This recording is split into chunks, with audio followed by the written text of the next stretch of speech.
આજરોજ Vadodara veterinary society દ્વારા વડોદરા જિલ્લા પશુપાલન વિભાગના સંકલનમાં વેટરનરી ડિસ્પેન્સરી વડોદરાના પુતળી ઝાપા ખાતે એન્ટી હડકવા વિરોધી રસીકરણ કેમ્પનું આયોજન કરી વર્લ્ડ ઝૂનોસિસ ડેની ઉજવણી કરવામાં આવી। દર વર્ષે 6 જુલાઈના રોજ વિશ્વભરમાં વિશ્વ ઝૂનોસિસ દિવસની ઉજવણી કરવામાં આવે છે। આ દિવસને ઝૂનોટિક રોગો વિશે જાગૃતિ ફેલાવવાના ઉદ્દેશ સાથે ઉજવવામાં આવે છે। ઝૂનોટિક રોગોના કારણે પ્રાણીઓ અને માનવ સ્વાસ્થ્ય પર પડનારા જોખમો વિશે જાગૃતિ ફેલાવીને આવા રોગોને રોકવા માટે આંતરરાષ્ટ્રીય સહયોગનો વિચાર કરવામાં આવે છે।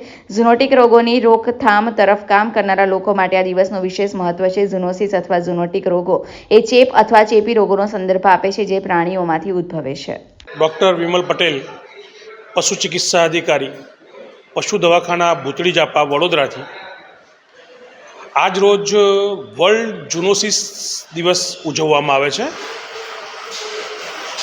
તે અંતર્ગત પશુપાલન શાખા જિલ્લા પંચાયત વડોદરા અને વડોદરા વેટરનરી સોસાયટી અંતર્ગત લોકજાગૃતિ અંતર્ગત આજે પ્રાણીઓમાં હડકવા રોગ વિરોધી રસી મૂકવાનું કેમ્પ રાખેલ છે, જે અંતર્ગત આજ રોજ અત્યાર સુધીમાં 11 જેટલા કૂતરાઓને હડકવા વિરોધી રસી મફતમાં મૂકવામાં આવેલી છે। ઝૂનોટિક એટલે એવા રોગો કે જે પ્રાણીઓમાંથી માણસમાં ફેલાય। દાખલા તરીકે હડકવા છે, CCHF છે, કે જે રોગ પ્રાણીમાંથી માણસમાં આવતા હોય એને ઝૂનોટિક ડિસીઝ કહેવાય। એ રોગ રોકવા માટે આજે વિશ્વમાં વર્લ્ડ ઝૂનોટિક દિવસ તરીકે ઉજવવામાં આવે છે।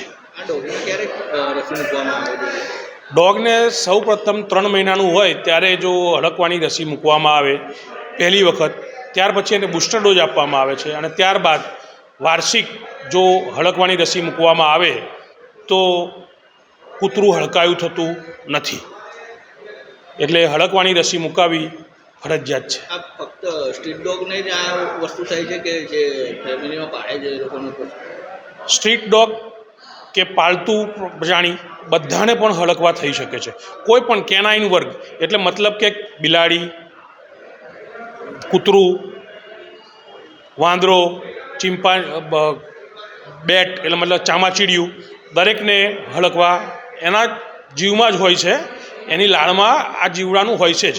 જો રસી મૂકવામાં આવે તો એને અસર કરતી નથી અને હડકવા એમને થતો। હું ડૉક્ટર વિમલ પટેલ, પશુ ચિકિત્સા અધિકારી, પશુ દવાખાના ભૂતળી ઝાપા, વડોદરા।